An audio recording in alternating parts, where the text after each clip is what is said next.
ফেব্রুয়ারিতে শহীদ মিনারে সবাই ফুল দিয়ে নীরবতা পালন করে।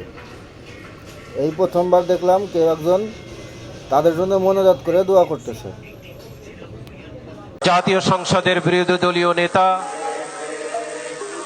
বাংলাদেশ জামায়াতে ইসলামীর আমির ডাক্তার শফিকুর রহমানের নেতৃত্বে বিরোধী দলের পক্ষে শহীদ বেদিতে পুষ্পস্তবক অর্পণ করা হচ্ছে। ডাক্তার শফিকুর রহমানের সঙ্গে রয়েছেন জাতীয় সংসদের বিরোধী দলীয় হুইপ জনাব নাহিদ ইসলাম, আহ্বায়ক জাতীয় নাগরিক পার্টি, রয়েছেন আক্তার হোসেন, সদস্য সচিব জাতীয় নাগরিক পার্টি,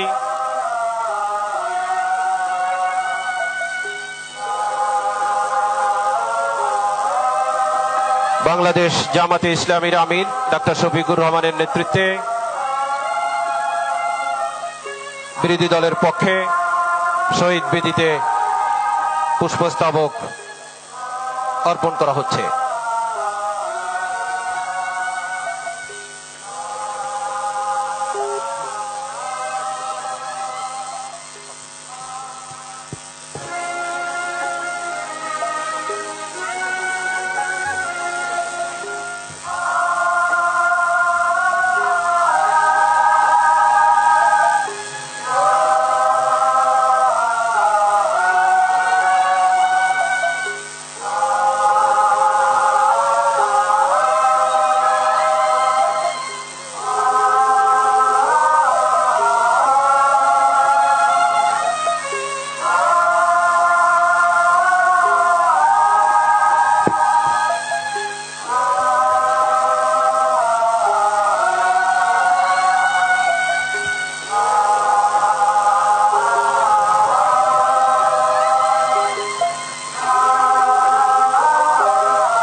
মাননীয় প্রধানমন্ত্রীর সঙ্গে আরো উপস্থিত ছিলেন প্রতিমন্ত্রীর পদমর্যাদায় উপদেষ্টা জনাব হুমায়ুন কবির, ব্রিগেডিয়ার জেনারেল অবসরপ্রাপ্ত শামসুল ইসলাম, ডাক্তার জাহিদুর রহমান, ডক্টর মাহাদি আমিন এবং জনাব রেহান আসিফ আসাদ।